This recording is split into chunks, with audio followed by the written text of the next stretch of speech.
The Africa Energy Conference 2025 was an all-packed event that brought together industry's leader, academia, policymakers, government, and civic society representatives. The gathering furthered the discussions on renewable energy investment, collaborations, and sustainable policy advancement. The conference, themed Powering Nigeria, Advancing Inclusive Energy Security for Sustainable Growth, was held at the Lagos Business School. The keynote address was delivered by Engineer Tony Atta, the Managing Director, Renaissance Africa Energy Limited.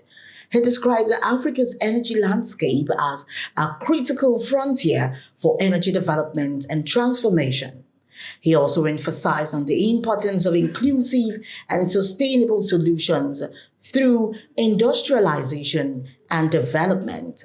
We are driven by a singular, unapologetic mission to catalyze the energy emancipation of Nigeria and Africa, not through charity, not through dependency, but through collaboration, advocacy, and technology, all built on the backbone of a strong, committed, and proudly African-centric vision and workforce. Our vision is bold, audacious, and for me, sometimes quite scary. We seek to be the leading energy giant in Africa, to enable energy security and the industrialization of Nigeria, but most importantly, to operate in a sustainable manner. To deliver this vision, we will be unapologetic in advocating for policies that reflect Nigerian and indeed African realities. We believe that Africa's energy future must be built by Africa, for Africans, and with homegrown solutions. Our engineers, our strategists, our community relations officers, indeed all the Renaissance people are not just employees, they are cultural custodians and catalysts for the change we are looking for. They understand that energy is not just infrastructure, it is identity, and indeed it is life. The highlights of the event include a panel session, questions and answers, gift presentation, and networking. Some of the attendees shared their thoughts on the topic discussion.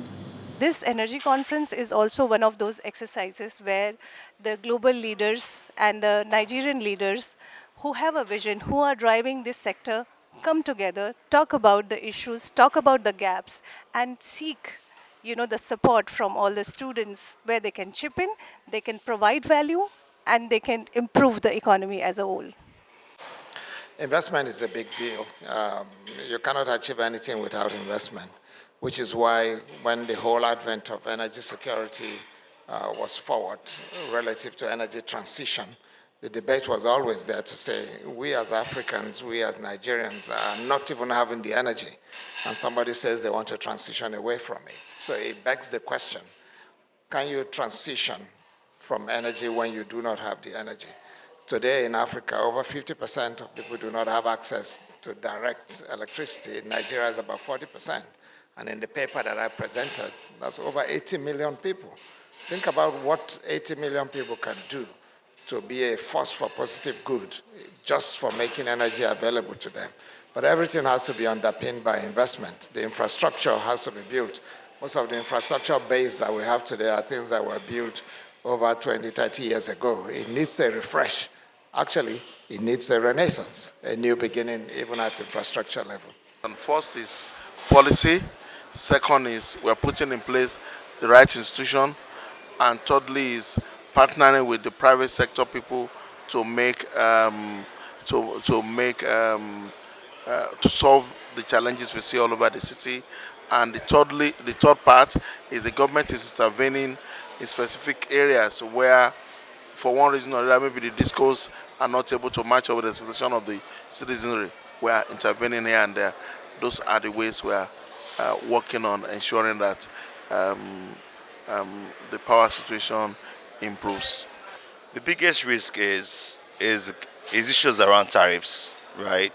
How do you make investors recover their costs? So tariffs have to be cost recovery based, so that if I invest a certain amount of capital, I am clear on my returns. The second element is just around ensuring that there is harmonization of policies and dealing with the currency risk.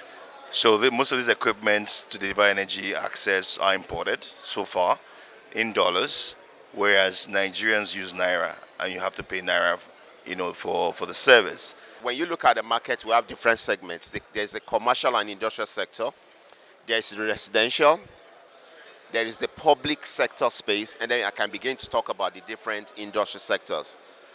Lack of adequate power supply affects all sectors. Where renewable energy comes in is very clear. Renewable energy, as the name implies, is a fluctuation amount of energy, so to say. You can't control it. And then there's the dispatchable power, which is what we can control. What we want at the end of the day is a mixture of both. So they're going to complement one another.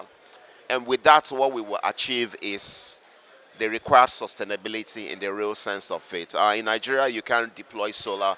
And actually, in most parts of the world, considering the fact that battery cost has come down right now, you definitely need battery in the mix. The commercials are also very important right now. The economics are very good. So where you have the fossil fuels who have been dominant in the sector, renewable energy, most especially solar energy in our space and battery, have come in to pretty much level up the space and make the cost of energy pretty much somewhat affordable, most especially for business.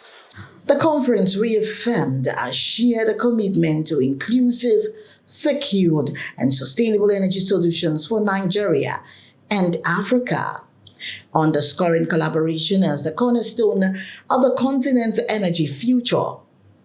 For Business Day Television, I am Glory Brown.